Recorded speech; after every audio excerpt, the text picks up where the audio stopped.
오늘도 찰리형 시청 감사드려요. 구독, 좋아요 부탁드려요.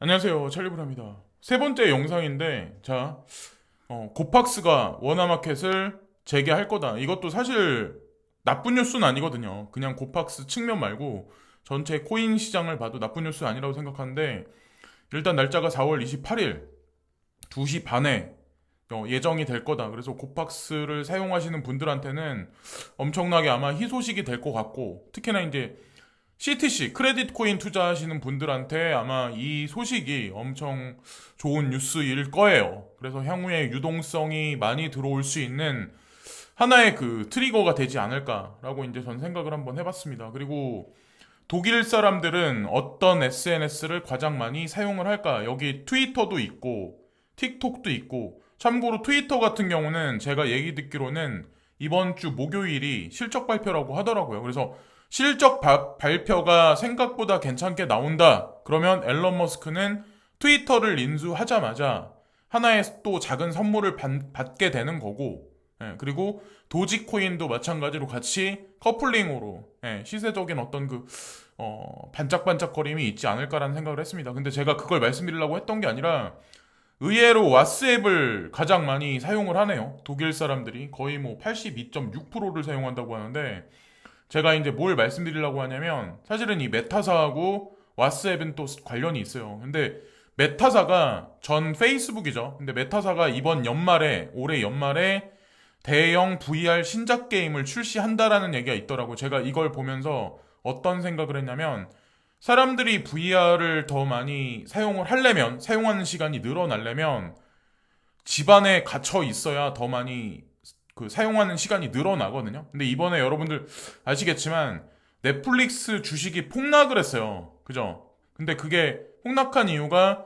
두 번의 뭐 과격한 뭐 어떤 그 가격 인상이나 그거 말고도 사실은 전 세계가 코로나 봉쇄에서 서서히 해제되는 과정이 있기 때문에 이게 사실은 작년 연말서부터 작용한 게 아닐까라는 생각을 하는데, 만약에 메타 주식이 올 연말에 서서히 올라가기 시작을 한다면 이 지금 우리는 와 좋다, 이제 코로나 3년간의 어떤 그 봉쇄는 끝나겠구나라는 생각을 할 수 있지만, 사실상 올 겨울을 기점으로 해서 또다시 봉쇄령이 올 수도 있다는 거를 한편으로는 열어둬야 되지 않을까라는 생각을 합니다. 그거는 가상자산 시장이든 주식 시장이든 분명히 여파가 미칠 거고, 그래서 이거는 그냥 넌지시 한번 붙여봤어요. 매크로로 한번 생각을 한번 해보자라는 의미에서 이제 언급 드리는 거고, 알고랜드라는 코인이 있어요. 제가 오늘 아침에 첫 번째 영상에서 CME 그룹에서 뭐 비트코인, 이더리움 말고 나머지 9개 코인을 인덱스를 추종할 거야. 그게 그리고 미국 메이저 거래소랑 연동할 거야라고 제가 언급을 드렸었는데, 이 알고랜드도 그 코인 중에 하나거든요. 그러니까 이미 시장에서는 검증이 어느 정도 끝난 코인인데, 인컴샤크가 아까 오후에 어느 순간에 향후에 이제 5월달, 6월달까지 쭉 알고랜드가 시세 분출이 있을 가능성이 있다라는 얘기를 언급을 했거든요. 그래서 요즘에 다른 분들보다 잘 맞히는 편이라서, 그리고 이거를 오늘 사서 내일 팔겠다, 일주일에 팔겠다 이러신 분은 접근하지 마시고, 지금 현재 비트코인이 44,400달러에서 오르락 내리락 하면서 또 외줄 타기를 지금 하고 있는 형국인데, 만약에 파란불이 보일 때마다 찔끔찔끔 매집을 한번 해보시는 것도 제가 보기에는, 일단 알고랜드도 메이저 코인이기 때문에 그런 관점에서 열어두고 보시면 어떨까라는 생각을 한번 해봤습니다. 그리고 물려 계신 분들도 더 없이 좋은 기회가 다가올 거다. 봄에서 이제 서서히 날이 더워지는 어떤 그런 과정이 있으면, 그리고 이 표현을 썼는데, 이거는 뭐 OBV 아니면 뭐 다른 표현. 그래서 인컴샤크가 지금 보시면은 하이하이하고 하이로우인데, 하이로우를 지나서 서서히 다시 V자를 그렸다가 서서히 다시 올라가는 기점이 올 거야. 그래서 여기는 공극을 빼놨잖아요. 여기는 자세하게 그려놓지 않았잖아요. 그래서 여기서 어느 순간까지 작은 흔들림이 있을 가능성이 있어. 이번 달 말까지는. 그렇지만 5월 달이 들어가면서는 지금보다 나은 장세가 펼쳐질 가능성이 있어. 그리고 하이가 나오고 다시 하이로우가 나오겠죠. 어쨌든 전체적인 그림으로 봤을 땐 업트렌드는 맞아. 사람들은 그냥 단기적으로 하루 이틀 일주일 보고 야 이거 하락장이다, 여기만 보면 하락장이죠. 근데 또다시 시간이 흘러서 보면 지난번보다 한 몇 개월 전보다 상승에 있었다는 거. 예. 이게 중요하다라고 이제 저는 생각을 합니다. 그래서 이거를 강조해서 언급을 했던 것 같아요. 그리고 비트코인 같은 경우도 여기서 밑으로 하락할 가능성도 있지만 일단 본인은 43,000달러까지 열어놓고 볼 거다라는 그런 식의 어떤 그 차트 패턴을 그려놨는데 이것도 그냥 참고만 하시면 되고 시사적인 뉴스에 관한 거는 자, 유럽에서 지금 금수 조치 하겠다라는 어떤 그거를 진짜 5월 초에 진짜 정책을 발표할지는 모르겠지만 러시아로부터 이제 크루드 오일 사던 거를 이제 이거를 배제시키기 위해서 아부다비로 이제 노선을 바꿨다. 일부 노선을 바꿨다라는 얘기가 있어요. 그래서 이게 어떤 표현을 쓴지 모르겠지만 아까 두 번째 방송에서 구독자님 중에 카타르 LNG 선하고 관련해서 이제 항해사로 계시는 분 있잖아요. 그분이 댓글 적어주신 거랑 이거랑 이 뉴스랑 같이 보시면 아마 아시겠지만 그냥 파이프라인을 타고 가스를 내가 직접 받아서 직접 산업에 쓰는 거랑 이렇게 배를 통해서 지금 가뜩이나 오일 가격이 높은데 그러면 코스트가 얼마나 많이 올라갈까요? 그것까지 감내하면서 유럽은 만약에 이 정책을 고수한다면 인플레이션이 사그러들지 않는 그런 아마 시대로 도래할 거예요. 특히나 그러니까 우리나라도 마찬가지로 여러분들 그거 아시나요? 러시아한테 우리나라는 적대 국가예요. 지금 현재 어느 순간부터 적대 국가가 돼 버렸어요. 그래서 아마 비료나 식량이나 어떤 이 에너지 면에서 불이익을 볼 가능성도 상당히 높아요. 그러면 저한테 그러실 거야. 미국이 도와준다. 또 누군가는 저한테 또 그러겠죠. 미국에서 실어 오는 거랑 자, 미국에서 바다를 건너서 이렇게 실어 오는 거랑 러시아로부터 우리가 받는 거랑 코스트 자체가 틀려요. 자, 이거는 알고 넘어가자. 자, 그거 한 가지 말씀드리고 찰리님 영상 감사합니다. 전편에서 스테이블 코인을 언급하셨는데 여태까지 언급하신 내용들을 갖고 미래를 혼자 유추해보면 스테이블 코인 같은 달러의 대체화, 패깅도 있겠지만 더 나아가 원자재, 주식 같은 현물 가치까지 패깅하는 시대가 올 거라고 생각합니다. 오, 진짜 맞는 말씀이세요. 정확히 보셨어요. 그러니까 하다못해 어떤 거냐면 제가 정답요 모든 게 전부 소수점으로 교환 거래되는 세상이 올 거다라고 제가 여기 댓글에 남겨드렸는데 정확히 보셨어요. 세상이 3차 산업혁명에서 4차 산업혁명으로 넘어가면서 모든 게 거래되는 시간, 그러니까 어떤 그런 세상으로 나아가고 있는 거예요. 그 중간에 NFT란 어떤 그게 있는 거고 그게 브릿징 역할을 하는 거고 이게 NFT를 좀 그걸 혼동하시는 분들이 있는데 지금 현재 뭐 디지털 아트가 어떠느니 디지털 아트 가격이 어떠느니 이러면서 이제 그것만 보시는 분들이 있는데 NFT 라인 자체가 사실은 현물 경제에 있는 지금 현재 우리가 만질 수 있고 느낄 수 있고 그런 현물 경제 플랫폼에 있는 모든 에너지를 NFT를 통해서 4차 산업혁명으로 연결시켜주는 작업을 하는 게 사실은 NFT들이라고 보시면 돼요. 제가 개인적으로 보기엔 그래서 지금은 그냥 테스트 단계고 나중이 되면 실제로 이제 실체가 드러나겠죠. 그리고 이동하면서 거기서 또 세금이 나오겠죠. 세금을 뽑아 먹는 단계가 들어가겠죠.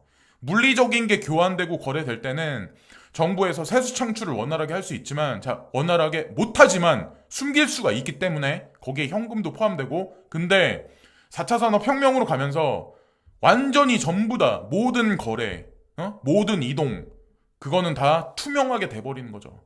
그런 감시사회로 사실 가고 있는 거예요. 그냥 이상향 유토피아가 아니라 그리고 우연히 강성용 교수님이란 분의 인도에 관한 방송을 보게 됐는데 평소 찰리님이 인도에 관해 얘기하시던 부분을 좀 더 공감할 수 있게 됐네요. 앞으로도 좋은 견해 부탁드립니다.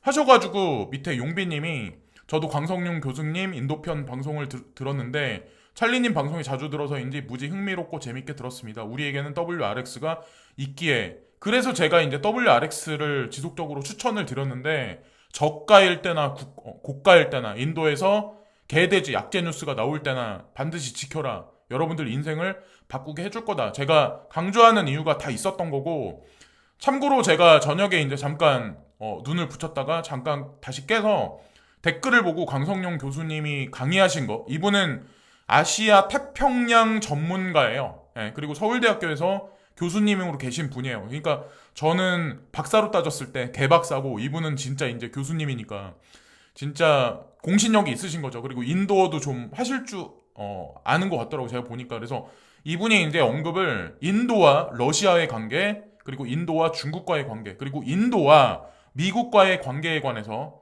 전면적으로 다 언급을 많이, 영상을 아마 찾아보시면 이분이 언급한 인도에 관한 내용들이 되게 많을 거예요. 저도 이제 방송이 끝나면 오늘 저녁에는 그분 영상 위주로 한번 많이 봐볼까 하고 이제 생각 중입니다. 자, 어쨌건 한번 참고를 한번 해보세요. 그리고 자, 이것도 이제 개돼지 뉴스인데, 중국 산시성 암호화폐 채굴의 전기료 차등 적용.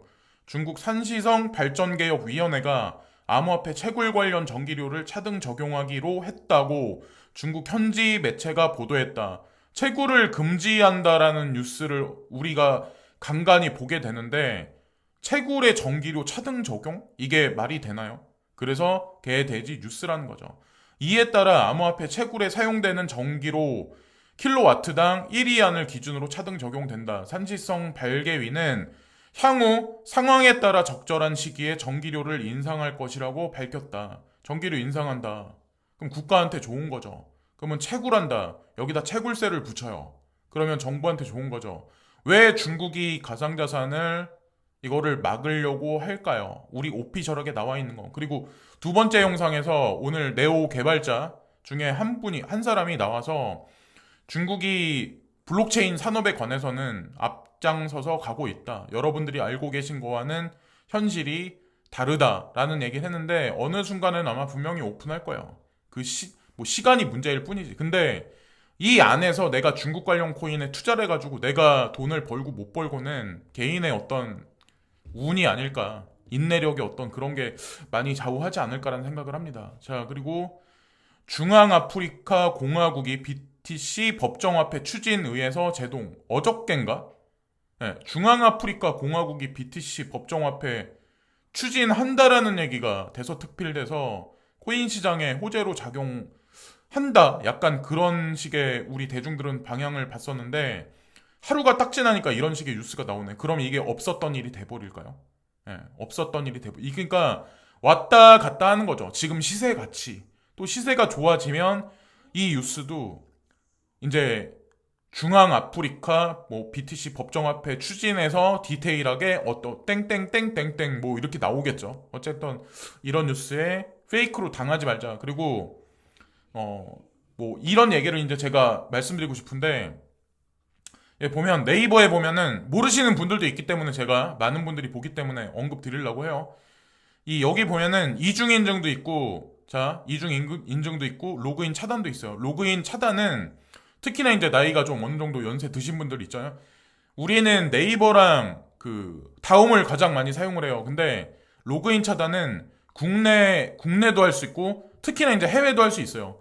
해외에서 누가 접근해서 이메일을 열어보려고 한다. 여기서 로그인 차단됐다. 그러면 절대로 못 들어가요. 거기다가 2단계 인증 있죠. 우리 보통 거래소에 하면 2FA 하잖아요. 근데 2단계 인증도 네이버나 다음에서 걸어 놓을 수가 있어요. 그럼 뭐 이게 어떻게 되냐? 저한테 이제 연락이 와요. 그러니까 모바일을 설정해서 모바일로 인증을 받겠다. 예를 들어서 어떤 다른 곳에서 컴퓨터로 아니면 아이패드로 인증을 하려고 한다. 그러면 2단계 인증 요청을 허락하시겠습니까? 내가 고정된 기기에서, 자, 여기서 허락된 기기에서 이걸 봤을 때 예라고 눌러주지 않으면 절대로 못 들어가요. 절대로 못 들어간다는 얘기는 거래소에 관련된 이메일도 내가 못 본다는 얘기죠. 거기서 링크를 클릭을 못 한다는 얘기죠. 해커가. 자, 그러면 2중, 3중 엄청나게 그냥 이렇게 보안을 철저하게 해놓는 거. 그래서 오늘 당장 이 영상을 보시고 이거를 안 해두신 분들은 해외 로그인 차단, 그리고 국내도 지방별로 또 설정을 할 수가 있어요. 근데 단 중요한 건 내가 이거를 해놓고 해외를 가면, 아시죠? 이거를 내가 풀어야 되는데 로그인 접속이 안 되겠죠. VPN을 통해서 이게 되는지 안 되는지 모르겠지만 그렇게까지 뭐 안 하셔도 제가 보기엔 될 거예요. 그래서 보안상 제가 보기에는 이거를 꼭 해두시는 게 좋지 않을까. 라는 생각을 하게 됐습니다. 자, 이것으로 세 번째 영상은 마치겠습니다. 내일 새벽에 또 다시 괜찮은 뉴스들과 함께 또 찾아뵙겠습니다. 그 아까 강성용 교수님 그분 영상을 또 찾아서 한번 봐보시고 참고를 많이 한번 해보세요. 예. 감사합니다. 오늘도 탈리온 시청 감사드려요. 구독, 좋아요 부탁드려요.